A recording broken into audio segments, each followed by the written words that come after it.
오늘 읽었던 시편 42편은 우리에게 굉장히 익숙한 시요 노래입니다. 이 시를 읽으면서 이게 곡조가 이게 떠오를 만큼 익숙한 노래이기는 하나, 이 42편은 그렇게 편안하게 읽을 만한, 편안하게 부를 만한 노래는 아닙니다. 이 시편 42편의 배경이 좀 특별해서 시편에 있는 거의 모든 시들, 거의 대부분의 시들이 다윗에 의해서 정리되어지고 또 쓰여져서 열왕기 그 앞쪽의 이야기인데, 이 시편 42편은 포로기에 쓰여진 시예요. 그러니까 머릿속에 이 노래를 떠올릴 때 염두에 두어야 될 그림은 포로 캠프에 있는 겁니다. 포로 캠프에 있는 중에 이 하나님의 백성들, 하나님의 사람들의 나라를 멸망시켰고 하나님의 성전을 훼손하고 무너뜨렸던 사람들 주변에서, 그들 사이에서 전쟁포로 노예가 된 사람들이 부르는 노래인 줄을 알고 읽으면 이 시의 무거움이 말도 못하게 무거워지는 겁니다. 오늘은 이 무거움을 가지고 같이 말씀을 나누려고 합니다. 시인이 노래합니다. 3절 같이 읽어요. 시작. 사람들이 종일 내게 하는 말이 내 하나님이 어디 있느뇨 하오니 내 눈물이 주야로 내 음식이 되었도다. 아멘. 옆에 사람들이 이 노예가 된 이 사람들, 사실은 노예는 옷을 입히지 않아요. 노예 전쟁 포로가 되고 노예로 끌려갈 때 그들의 옷을 벗겨서 맨몸으로 묶어서 끌고 갑니다. 그래서 선지자들이 때때로 옷을 벗고 발가벗은 채로 하나님의 말씀을 전하기도 했었습니다. 지금 회개하지 않으면 나처럼 노예들의 모습으로 살게 될 거라고. 근데 백성들이 그 말 듣지 않았어요. 그들의 왕들이 그 말을 듣지 않았고 그들의 지도자들이 그 말에 귀를 기울이지 않았습니다. 그래서 보았던 것처럼 선지자들이 알몸으로 말씀을 전했던 그 모습으로 이제 살게 되어진 겁니다. 그렇게 사는 이들이 그렇게 살아야 되는 비참한 환경과 형편도 어렵지만 사실은 이들을 더 어렵고 힘들게 하는 것은 그 옆에서 이들을 조롱하는 대적들의 목소리에 더 힘들고 더 어려워요.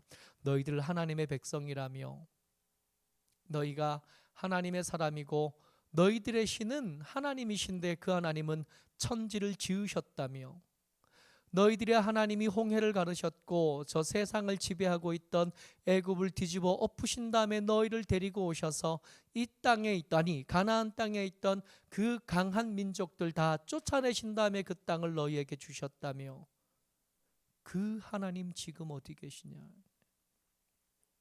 그렇게 강하다고 말하던, 그렇게 능하다고 말하던, 그렇게 전쟁의 신이라고 말씀하시던 그 하나님 어디 있느냐. 그 하나님이 계신다고 하던 성전에 내가 흙발로 들어가 봤는데 아무 일도 일어나지 않았다. 그 하나님이 지키신다고 말씀하시던 그 시온에 내가 그 문을 부수고 그 성벽을 무너뜨린 다음에 들어가 봤는데 아무 일도 일어나지 않았다. 너희는 너희를 스스로 하나님의 백성이라고 말하는데 그렇다면 너희의 그 하나님 지금 어디 계시냐. 할 말이 없는 거예요. 할 말이 없는 게 지금 대적들이 하는 말 중에 틀린 말이 하나도 없으니까 할 말이 더 없는 거예요. 그야말로 팩트인 거예요. 저 대적들이 진짜로 하나님의 성전에 들어가 봤거든요.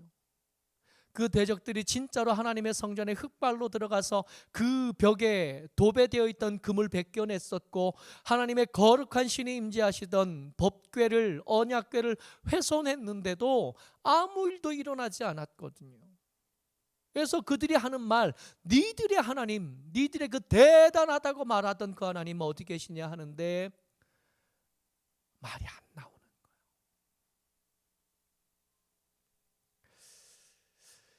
하나님의 살아계심을 증언하는 사람들에게는 두 종류가 있습니다. 하나는 하나님의 살아계신 그 은혜를 경험하고 간증하는 사람들. 근데 이 은혜를 간증하는 사람들 그 반대편 저쪽 끝에 또 다른 사람들이 있는데 그 사람들을 성경에서 뭐라고 부르냐 하면 속담거리가 된 사람들이라고 불러요. 원래는 하나님이 하나님의 백성들에게 은혜를 베푸시고 저들을 지키시고 저들에게 피난처가 되시거든요. 근데 그렇게 아무리 여기가 피난처라고 딴 데 가지 말고 여기 와야 된다고 다른 것 의지하지 말고 여기 와서 내 그늘에 숨고 내 틈에 쉬어야 된다고 아무리 말해도 들어주지 않던 그 백성들을 향하여 하나님께서 징계와 재앙을 베푸십니다. 그때 그 징계와 재앙의 대상이 된 사람들을 성경에서 뭐라고 부르냐 하면 속담거리가 되었다라고 말해요.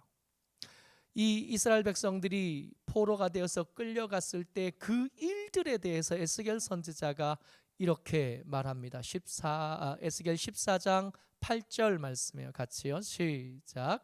그 사람을 대적하여 그들을 놀라움과 표징과 속담거리가 되게 하여 내 백성에서 끊으리니 내가 여호와인 줄 너희가 알리라. 어떤 사람을 하나님의 은혜에서 끊어버리시겠대요. 그러면 그 하나님의 은혜에서 끊어진 그 사람들을 사람이 보면서 뭐라고 얘기할 거냐 하면 속담거리가 되었다라고 얘기할 거라고요. 저 사람들을 보면 하나님이 살아계신 줄 알아요. 저 사람들을 보면 하나님께서 진짜로 징계하시는 분이시고 저주하시는 분이시고 벌 주시는 분이신 줄 알아요. 근데 원래는 하나님을 보여줄 때 우리가 어떻게 보여줘야 되냐면 하나님께서 주신 은혜를 보여주면서 보여드려야 돼요. 하나님께서 살아계심이 내 삶에 어떻게 구원이 되셨는지, 하나님의 살아계심이 어떻게 내게 피난처가 되셨는지 이거 말해주면서 간증자가 되고 하나님을 보여주는, 그렇게 보여주는 사람이 되어야 되는데 이걸 안 하니까 더 이상 기다리다 못한 하나님께서 이 사람들을 하나님의 은혜에서 잘라서 던져버리신 겁니다. 이 사람들이 하나님의 은혜에서 잘려서 떨려진 걸 보면 아는 거죠. 아, 하나님이 진짜 살아계시는구나. 그 하나님 얼마나 무서우신지, 그 하나님 얼마나 두려운지. 그렇게 하나님의 은혜에서 떨어진 그 사람들을 보면서 사람들은 생각하는 거예요. 야, 이거 속담거리다, 속담거리. 이스라엘 백성들이 지금 그렇게 하나님의 은혜에서 끊어진 다음에 속담거리가 되어진 겁니다. 원래는 뭐 해야 될 사람들이냐 하면 하나님의 은혜를 간증하고 하나님의 살아계심이 얼마나 은혜로운지 얼마나 풍성한지를 말해야 되는 사람들이 하나님이 얼마나 무서운지, 하나님이 얼마나 두려우신지, 하나님께서 얼마나 잔인해지실 수 있는지를 보여주는 속담거리가 되어진 겁니다. 이 속담거리가 되어져서 하나님의 은혜 끊어지고 나니까 그제서야 우리가 떡 먹으면 사는 사람들이 아니구나.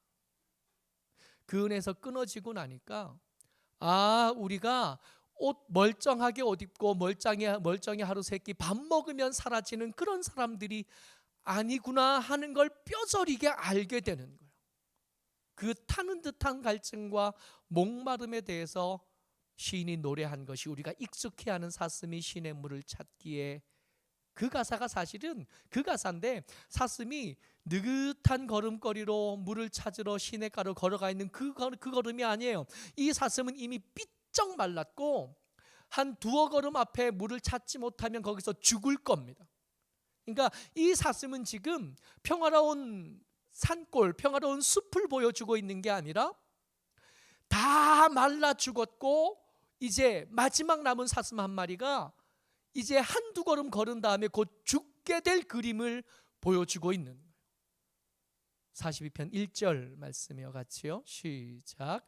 하나님이여, 사슴이 시냇물을 찾기에 갈급함같이 내 영혼이 주를 찾기에 갈급하니이다. 2절까지 계속 읽습니다.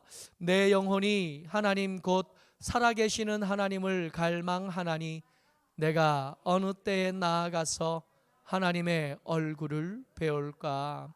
기억하셔야 되는데 우리가 하나님의 은혜에서 끊어지고 하나님의 은혜에서 멀어지고 난 뒤에 경험하는 그 갈급함이요, 그 갈급함은 여러분 반드시 기억하셔야 됩니다. 하나님이 아니면 절대로 해결되지 않아요. 더 좋은 음식, 더 좋은 집, 더 부드러운 옷, 더 푹신한 침대가 생긴다고 해서 이 갈증에서 벗어날 수는 없습니다. 다만 하나님만 이 갈증을 해결하실 수 있는데, 이 갈증은 영혼에 각인되어진 거라 이게 어떻게 다른 사람들이 고백하고 흔히 말하는 어떤 사람의 충고로 대신 해결되어지지 않아요. 그래서 내 간증이 아니고 남의 간증, 이 간증을 부를 때 제가 박죄되었다라는 말을 써요. 이게 사냥을 해본 거죠. 어느 집에 가니까 사냥한 흔적들이 있어요. 사슴이 박죄돼서 이게 벽에 걸린 거죠. 그 벽에 걸린 사슴, 그 머리를 보면 이 사슴을 잡았던 사람에게 이 사슴을 잡을 때 얼마나 대단했었는지, 얼마나 깊은 산골까지 갔었고, 얼마나 많은 준비를 했었고, 얼마나 긴장감이 그 가운데 있었는지를 말하지만, 내가 볼 때는 그냥 장식품의 그 이상도 이하도 아닌 거예요. 지금 시인이 이 사슴의 한 걸음만 더 걸으면 갈증에 죽게 될 이 시인을 떠올리면서 그 해결함을 얻기 위해서 하나님을 구하는데, 내 영혼이 하나님 곧 살아계시는 하나님. 여러분, 하나님 그러면 다 살아있는 하나님이냐? 아니라고요.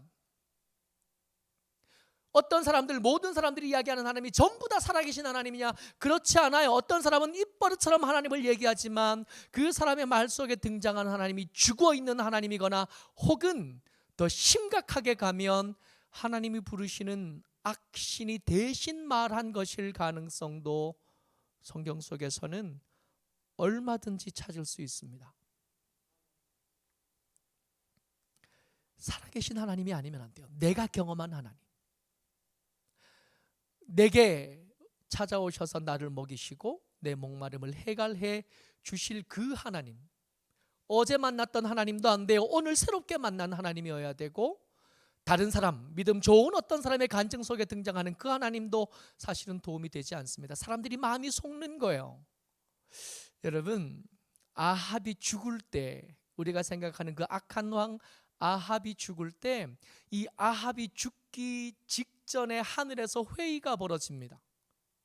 이 천상의 회의가 벌어지는데, 하나님이 회의의 주제를 그 둘러선 보좌하는 자들에게 이렇게 던지셔요. 지금 회의가 벌어졌는데 이 회의의 주제가 뭐냐 하면, 누가 가서 아합을 꿰어 길르앗 라못으로 가서 거기서 죽게 할까 하는 것이 회의의 주제예요. 근데 그 회의가 벌어지고 나니까, 나는 이렇게 하겠습니다, 저는 저렇게 하겠습니다, 여러 가지 의견이 오고 가다가 어떤 한 그 수종 드는 자가 나와서 말을 합니다. 제가 거짓말하는 영이 되어서 그를 둘러싼 선지자들을 찾아가겠습니다. 그래서 그 선지자의 말을 듣고 아합이 꾀임을 받아 길르앗 라못으로 올라가게 만들겠습니다. 그래요. 실제로 이 아합이 혼자 이 아람하고 전쟁을 해야 되는데 혼자 싸우기는 버거운 것 같아요. 이게 버거우니까 유다에 있는 여호사밧 왕을 초청을 했습니다. 같이 싸우자. 근데 여호사밧이 하나님의 사람이고 믿음이 좋은 사람이라 하나님에게 좀 물어볼 수 있는 그런 사람이 있습니까? 하더니 옆에 400명이나 되는 선지자들이 모여 있었는데도 여호사밧이 그 말을 안 들으려고 해요. 그래서 좋은 말 잘 안 해주는데 선지자 미가야를 찾아가지고 이렇게 불러놓으니까, 이 미가야가 뭐라 그러냐 하면, 올라가면 죽는다. 하긴 너희들이 올라가서 죽고 나면 이 백성들은 자유롭게 제 집으로 돌아가겠지 한 이야기를 하는 겁니다. 그랬더니 그 옆에 있던 이 400명 선지자들 중에 대표이던 시드기야가 이 미가야의 입을 치면서 얘기하는 거예요. 역대하 18장 23절 말씀입니다. 이건 누가 얘기하는 거냐면 시드기야예요. 아까 이야기했던 거짓말하는 영이 되어서 내가 찾아가겠습니다 했던 그 영을 지금 임한 사람. 같이 읽어요. 시작. 그나아나의 아들 시드기야가 가까이 와서 미가야의 뺨을 치며 이르되, 여호와의 영이 나를 떠나 어디로 가서 내게 말씀하더냐 하는지라. 지금 시드기야는 확신 가운데 있어요. 평생 하나님의 선지자로 살면서 이렇게 성령으로 충만해 본 적이 없어. 근데 그 성령이 어떤 영이에요? 이 시드기야가 착각하는 이거, 성령께서 지금 은혜를 주신 게 아니라 아합을 죽이기로 작정하고 거짓하는 영으로 그 입에 임했는데 이걸 모르는 거예요. 영적인 충만한 감정의 상태에서 말을 했는데 어쩌면 평소에 최고의 은혜를 말했는데 미가야 선지자가 오더니 야 그거 거짓말하는 영이야 라고 말한 겁니다. 그러니까 진심으로 시디게 하는 화가 난 거예요. 그래서 미가야의 입을 칠 수밖에 없었던. 야 진짜인데 여러분, 성령에 충만하다를 감정이 흥분했다와 속으면 이런 일이 벌어지는 거예요. 성령에 충만하다는 큰 소리로 기도할 수 있게 되었다가 아니에요. 성령에 충만하다는 감정이 막 올라가서 텐션이 높아지는 그걸 성령에 충만하다고 착각하면 이런 일도 벌어지는 거예요. 평생에 시들게 하는 지금 최고의 텐션에 올라가 있고 최고로 흥분한 상태에 있어요. 살아있는 하나님이 아닐 수 있다고요. 남들이 흔한 말, 흔한 글로 써둔 그 하나님 이야기로는 이 해갈함을, 이 목마름을 해결할 수 없습니다. 상황도 비참하고 대적들의 말도 아프지만 진짜 하나님의 사람을 무너뜨리게 만드는 것은 우리의 마음속에서 시작돼요. 낙심이 더 큰 문제요, 더 무거운 문제가 됩니다. 시편 42편에는 후렴구가 있는데 그 후렴구가 5절과 11절에 반복이 됩니다. 똑같은 말씀이 반복돼요. 후렴입니다. 그러니까 이 시 전체를 아우르는 시인의 가장 간절한 마음, 간절한 상태, 간절한 고백이 되는 거예요. 5절 같이 읽습니다. 시작. 내 영혼아 내가 어찌하여 낙심하며 어찌하여 내 속에서 불안해하는가. 너는 하나님께 소망을 두라. 그가 나타나 도우심으로 말미암아 내가 여전히 찬송하리로다. 이 후렴구를 통해서 우리는 두 가지 시인의 감정을 살펴야 되는데 그 첫 번째 감정이 뭐냐 하면 낙심되어지는 상황이에요. 여러분, 시인이 어쩌면 이 시인이 그 패전, 하나님의 성전이 무너지는 그 상황에 그 땅에 살아봤던 사람일 수도 있겠고, 아니면 그 포로 캠프에서 태어나서 거기서 자라서 이 성전과 시온에 대한 이야기를 듣기만 한 사람일 수도 있겠습니다. 많은 이랬든 저랬든 이 사람은 지금 믿음을 지키고 싶고 그 갈급함의 해갈함이 오직 살아계신 하나님으로만 되어진다는 것도 알아요. 근데 그것을 알지만 아무리 기도하고 아무리 찬양하고 아무리 하나님 앞에 반듯하게 살려고 몸부림을 쳐도 도무지 상황이 바뀔 기미가 보이지 않는 겁니다. 상대가 누구예요? 상대가 바빌론입니다. 이 바빌론 제국은 여러분 그야말로 정말 물밀듯이 온 세계를 정복한 나라예요. 그 세계를 정복하는데 한 세대가 채 걸리지 않았어요. 아수르가 오랫동안 다스리던 그 땅을 몽땅 다 차지하는 데 걸린 시간이 한 세대가 몇십 년이 안 걸려 몇 년으로 충분했어요. 오랫동안 강자였던 애굽도 이 바빌론에 어찌하지 못했고 몰려갈 수밖에 없고 도망갈 수밖에 없었다. 지는 해 아수르와 이 바벨론이 부딪힐 때 애굽까지 편을 들어서 애굽과 아수르가 편먹고 바벨론 하나하고 부딪혔는데도 이 전쟁을 이기지를 못했던 나라가 이 바빌론입니다. 내가 지금 여기 기도한다고 해서 이 상황이 바뀔까요? 아무리 봐도 이게 안 바뀔 것 같은 거예요. 지금 벌거벗은 태로 강제 노역에 시달리면서 피곤한 삶을 살고 있는데 기도하고 있지만 애를 쓰고 몸부림치고 믿음을 지키려고 하고 있지만 그럼에도 불구하고 이게 바뀔 기미가 보이지 않는 거예요. 금년에 되겠나 확신이 없는 거예요.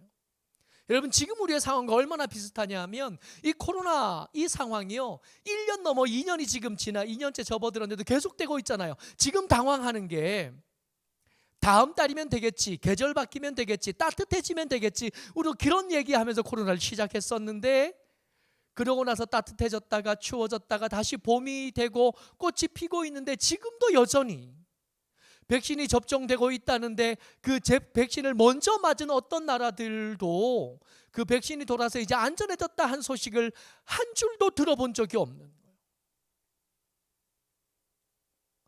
여러분 금년 여름에 괜찮아질까요? 여러분 금년 겨울 되면 괜찮아질까요? 이 코로나가 지나고 나면 괜찮아질까요? 아무것도 말해줄 수가 없을 것 같아요. 누구도 말해주지 않는, 괜찮아질 것 같다는 소망을 말하기에 지금 상황은 너무 암담한 거예요. 이렇게 노래하던 이 암담하고 마음이 무너지는 것 가운데 노래하던 이 시인이 기어코 기억해냅니다. 여러분들과 제가 기억해내야 될 것들이, 이렇게 어두울 때, 이렇게 힘들 때 반드시 주목하고 찾아내야 될 것들. 이 시인이 이 거지 같은 상황에서 믿음을 지키고 버텨낼 수 있는 비결, 버텨냈던 하나님께서 주셨던 특별한 은혜. 내 이 특별한 은혜가 생각하면 생각할수록 너무 대단한 거예요. 같이 읽습니다. 42편 6절 말씀이요. 같이요. 시작. 내 하나님이여, 내 영혼이 내 속에서 낙심이 되므로 내가 요단 땅과 헤르몬과 미살산에서 주를 기억하나이다. 여러분, 이게 얼마나 기가 막히냐 하면 이 시인이 그렇게 낙심, 점점 마음이 무너지는 중에 문득 떠올린 거예요. 뭘 떠올렸냐면 헤르몬 산을 떠올렸어요. 이 헐몬산이라고 부르기도 하고 헤르몬이라고 부르기도 하는 이 헤르몬은 이 갈릴리오스 더 북쪽 높은 산이에요. 예수님께서 변화하시면서 그 제자들, 3명 제자들에게 당신이 하나님이신 것을 온전히 보여주셨던 그 장소가 이 장소입니다. 이 헤르몬에는 지금도 만년설이 있어요. 그러니까 저 밑에 땅에 가뭄이 들어도 이 눈은 그 산 꼭대기에 항상 있는 거지. 그러다가 이 눈이 조금씩 녹으면 그 물이 흘러서 어디로 가냐면 갈릴리 호수에 모이는, 그 갈릴리 호수에 모인 이 물은 흘러서 요단강이 되고, 요단강이 되면서 이렇게 내려오다가 미살산, 이게 사실은 큰 산이 아니라 작은 언덕쯤 되는 것 같아요. 이 미살산을 지나서 이 가나안 땅, 젖과 꿀이 흐르는 땅 가나안 땅을 이렇게 휘돌아 사해까지 도착하는 거예요. 그러니까 이 물은, 이 헐몬산에서 녹았던 이 눈 녹은 물들은 가뭄하고 상관이 없는 거예요. 가뭄이 돼도 이 물은 흘러요. 이 물이 흘러서 갈릴리에 도착한, 미살 언덕을 지나서 요단강을 따라 이 가나안 땅이 드디어 젖과 꿀이 될 수 있게 해주는 것이 바로 이것, 이 헤르몬산에서 녹아 흘러내린 이 물인 거예요. 가만히 생각해 보니까 시인이 생각하는 겁니다. 생각해 보니까 그러고 보니까 지금 너무 힘들고 너무 비참하고 너무 고통스러운데, 근데 아직 죽지 않고 내가 살아있다는 걸 문득 알게 되는 거예요. 그때 그 성전이 무너지고 성벽이 무너질 때, 그때 이 느부갓네살 왕이 데리고 온 군대가 이 성을 휘몰아칠 때 죽었던 사람보다 살았던 사람의 숫자가 10분의 1, 아니 100분의 1도 안 되는데 그 살아있던 사람들 중에 내가 끼어 있었던 거예요. 여러분, 이들이 발가벗겨져서 바빌론까지 이게 끌려올 때 수천 킬로미터를 묶여서 끌려와야 돼요. 끌려오면서 죽은 사람들이 훨씬 더 많았는데 살아서 여기 도착한 거예요. 어제 그 극심한 강제 노동에서 죽은 사람들이 많은데 여전히 살아있다는 것을 문득 깨닫는 겁니다. 안 들을 때는 몰랐는데, 이게 없는 것 같고 하나님의 은혜가 끊어진 것 같고 완전히 버려진 것 같기만 할 때는 몰랐는데, 문득 생각해 보니까 하나님께서 여전히 그 가뭄 가운데, 그 전쟁 가운데, 그 패전 가운데 주셨던 은혜가 한 번도 끊어진 적이 없었다는 걸 문득 기억해낸 거예요. 안 들리는 것 같은 소리였, 보이지 않던 거였는데 눈을 하나님께로 맞추고 귀를 하나님께 기울이고 나니까 그 소리가 사실은 작은 세미한 소리가 아니었다는 걸 알게 됩니다. 7절 말씀 같이 읽어요. 시작. 주의 폭포 소리에 깊은 바다가 서로 부르며 주의 모든 파도와 물결이 나를 휩쓸었나이다. 여러분, 이 폭포 소리를 그동안 왜 못 들었을까요? 여러분, 이거 폭포 소리라고 지금 시인이 고백하는 거예요. 헤르몬에서 흘러내려온 그 물의 소리가 안 듣기로 작정을 할 때는 안 들렸었거든요. 하나님의 은혜가 내게는 없고 어떤 사람에게 가면 있는 줄 알고 살 때는 없었던 것 같은 거예요. 근데 문득 그 소리가 있었다는 걸 인지하고 고개를 돌리고 주목하여 보니까 그 소리는 그 소리만 가지고도 귀가 꽉 찰 만큼 큰 소리였던 겁니다. 여러분, 폭포 소리가 그렇지 않아요?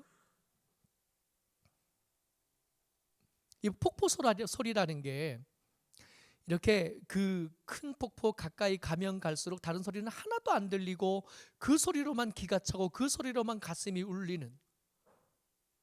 근데 이 소리를 그동안 못 들었어요. 도대체 뭐 하고 살았던 걸까요? 여러분, 이 소리를, 이 장엄한 장면을 그동안 못 봤어요. 본 적이 없어. 그동안 어딜 보고 산 걸까요? 이 거대한 소리를 듣지 못하고 하루를 살아오던 시간들이 이렇게 쌓여서 지금 포로가 되어 여기까지 끌려왔는데 그동안 도대체 뭐 하고 살고 어떤 소리를 듣고 어떤 것을 보고 산 걸까요? 하나님의 은혜는 가뭄에도 그 눈 녹은 물로 이 백성들을 적시고 이 백성들에게 말씀하고 계셨는데 안 들어왔다는 거예요. 그러고 보니까 그 알몸으로 돌아다니던 선지자가 기억이 나요. 그러고 보니까 수염을 반쯤만 깎고 돌아다니던 선지자들이 기억이 나는 거예요. 하나님의 은혜가 끊어졌었다고요? 하나님의 은혜가 없었다고요? 있었는데 그 소리가 마치 폭포 소리처럼 있었는데도 딴 거 보느냐고 못 들었다. 딴 것으로 마음을 가득 채우냐고 하나님의 폭포처럼 쏟아지는 그 은혜를 피하고 도망 다니고 살았던 거예요.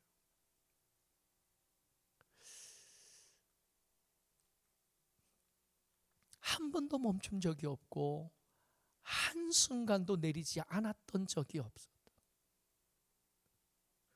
여러분, 하나님의 은혜가 끊어졌을까요?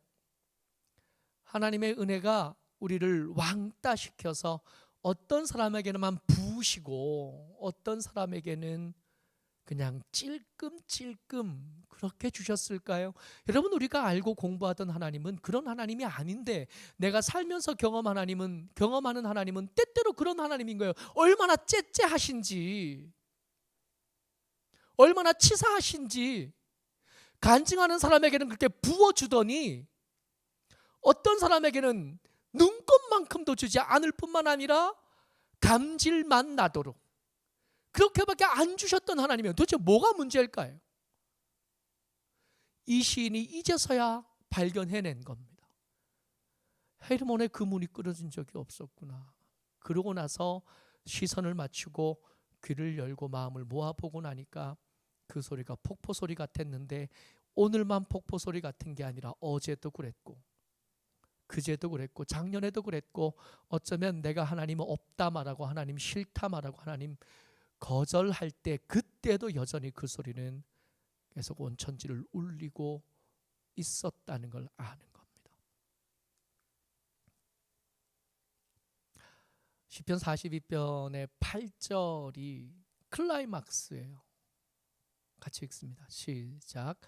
낮에는 여호와께서 그의 인자하심을 베푸시고 밤에는 그의 찬송이 내게 있어 생명의 하나님께 기도하리로다. 아멘. 하나님의 폭포 소리, 주의 폭포 소리가 계속해서 이어져 왔다는 것을 알고 보니까 그동안 내가 너무 뜨겁다고 불평하던 그 한낮이요. 여러분, 이 전쟁 포로들이 하는 노역, 강제 노역이 편안할 리가 없잖아요. 그들의 하루가 얼마나 고통스러웠을지, 그들의 하루가 얼마나 버거웠을지 짐작만으로도 알 수 있는데, 근데 그렇게 피곤하고 힘들기만 했던 낮이 하나님께서 등지고 사는 우리, 귀를 막고 사는 우리에게 우리의 생명을 어떻게든 연명시키기 위해서 베풀었던 인자함으로 가득 차 있었다는 걸 알게 된 겁니다. 그 치열한 전투가 벌어지던 그때, 수많은 생명들이 죽어가던 그때 하나님께서 나를 살리시기 위해서 얼마나 분주하셨을지, 얼마나 답답하셨을지, 아무리 불러도 돌아보지 않고 한 걸음 옆으로 옮겨놔야겠는데 도무지 말을 들어 쳐먹지를 않으니까 이 귀 멀고 눈 먼 것을 살려내기 위해서 하나님은 얼마나 분주하셨을지, 그 뜨거운 한낮에 얘가 죽을 것 같은데 한 걸음만 더 가면 그 사슴처럼 곧 쓰러질 것 같은 이걸 살려내려고 하나님은 얼마나 바쁘시고 마음을 졸이셨는지 그걸 문득 알겠는 거예요. 밤이 되니까 알겠는 거예요. 가만히 앉아보니까 그동안 원망하고 불평하던 것들이 얼마나 합당하지 않았는지를 알겠는 거예요. 그래서 갈라진 목소리로 노래하기 시작하는 겁니다. 그리고 조금도 바뀌지 않을 것 같은 소망이라고 눈꼽만큼도 없을 것 같은 그곳에서 이제 드디어 기도하기를 시작하는 거예요. 낮에는 여호와께서 그의 인자하심을 베푸시고 밤에는 그의 찬송이 내게 있어 생명의 하나님께 기도하리로다. 여러분들 이렇게 설교를 준비하다가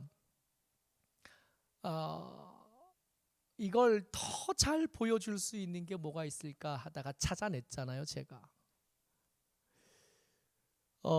베르디의 오페라 나부코입니다. 거기에 보면 사막으로 이루어진 이 오페라의 3막 마지막쯤 가면 히브리 노예들의 합창이라는 노예가 있어요. 지금 앞에 제가 사진을 가지고 왔는데 이 사진은 뉴욕 메트로폴리탄 오페라단의 합창단이 지금 부른 거고, 그렇게 오페라 중에 무대를 만들어. 이렇게 보니까 되게 유식한 것처럼 대단한 거, 가끔씩 오페라도 좀 보고 처음 봤어요, 이번에 하면서. 근데 이 히브리 노예들의 합창, 이 노래는 이탈리아 사람들에게는 제2의 국가처럼 여겨진대요. 우리가 아리랑 그러면 다들 먹먹해지잖아요. 근데 이 나라 사람들은 이 노래가 들리면 이렇게 먹먹해진대요. 1842년에 발표된 건데 이 오페라가 발표될 때 이탈리아가 그렇게 힘들었대요. 그렇게 힘들고 어렵고 나라를 지켜내기가 어려운 중에 이 히브리 노예들의 합창이 그들에게 위로가 되었답니다. 근데 기가 막힌 거 뭔지 아세요? 베르디 오페라 제목이 나부코예요. 나부코. 이 나부코가 느부갓네살을 이태리식으로 읽어서 앞 글자를 딴 게 나부코더라고요. 이게 나부코, 이 오페라의 주인공이 누구냐 하면 성전을 무너뜨리고 이스라엘을 멸망시켰던 느부갓네살 왕입니다. 기가 막히더라고요. 이 노래를 잠깐 한번 들어보려고 해요. 이게 보통은 이게 시작하고 나면 금방 노래가 나오는데 이건 전주만 해도 1분이 되는 거예요. 가사를 미리 한번 제가 읽어드릴게요. 나의 마음아 황금빛 날개로 언덕 위에 날아가 앉아라. 아름답고 정다운 내 고향, 산들바람 불어주는 내 고향, 요단강 강물에 인사하고 시온성 벽에 입맞추게. 오 내 조국 빼앗긴 내 조국, 오 내 마음 속에 사무치네. 운명의 신의 하프 소리 그리운 가락을 울려다오. 마음속에 불타오는 추억 정답게 나에게 말해주오. 그 슬픈 운명의 소리 맞춰 비탄 젖은 소리를 짖을 때 그대 위해 주님의 노래가 자비를 베풀어 주시리. 자비를 베풀어 주시리. 자비를 베풀어 주시리. 베풀어 주시리. 한번 들어보세요. 익숙하게 몇 번 들어봤던 노래일 거예요.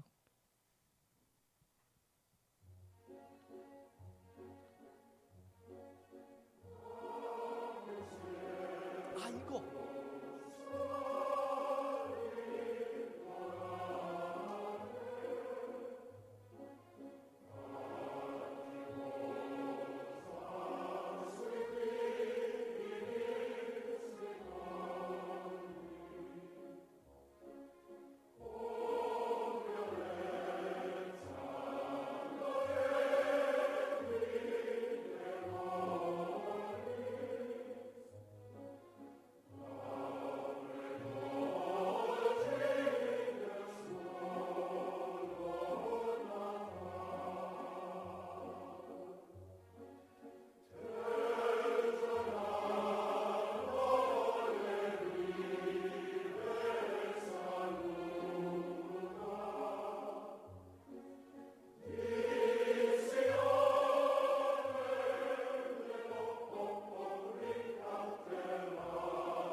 한 10분 정도 들어야 다 들어요. 지금 다 들을 수는 없는데 여러분들 기억하셔야 될 거 있습니다. 지금 오늘 설교의 제목이 포로들의 노래예요. 근데 이 포로들의 노래는 어디서 부르냐 하면 포로 캠프에서 부릅니다. 그야말로 속담거리가 된 채로 부르는 노래예요. 후회함이 있습니다. 그때 들을 걸, 그때 선지자만 옷 벗고 있을 때 그 얘기를 그때 들을 걸. 그리고 버려졌지만 완전히 버려지지는 않아서 아직 하나님의 은혜가 그들 가운데 있다는 것을 발견해내고 소망을 여전히 포기하지 않고 다시 기도하기 시작하고 다시 찬양하기 시작하면서 부르는 노래가 시편 42편입니다. 그래서 여러분 감히 권하는 것은 지금 이 시인은 그 밤이 이 밤 찬양할 수 있게 되고 기도할 수 있게 된 그 밤이 그날을 지난 다음에 겨우 찾은 거잖아요. 그날이 지난 다음에. 근데 그 밤 찬양하는 그 밤에 다시 기도하기 시작한 그 밤이 꼭 그날 다음이어야 될 필요는 없지 않을까요? 꼭 그래야 되나요? 그날 그 성전이 다 무너진 다음에 그날 살아난 사람보다 죽은 사람이 훨씬 더 많은 그 참혹한 날을 지난 다음에 옷이 벗겨지고 강제 노역의 하루 뜨거운 날을 다 보내고 겨우 살아남은 그날 다음 맞이하는 그 밤이어야 되는가요? 오늘이 그 밤이 되었으면 좋겠습니다. 다시 찬양하기 시작하고 다시 기도하기 시작하는 그 밤, 이 후회하면서 부르는 노래, 이 노래를 후회하면서 부를 것이 아니라 소망만 붙잡고 지금 부른다면 우리는 속담거리가 아니라 간증하는 사람으로 하나님과 세상 앞에 세워질 수 있을 겁니다. 아직은 늦지 않았다. 아직은 그날 전인 것 같습니다. 모쪼록 저와 여러분들이 오늘 다시 기도하기 시작하고 다시 찬양하기 시작하는 그 밤을 맞이하시기를 주의 이름으로 축복합니다. 아멘.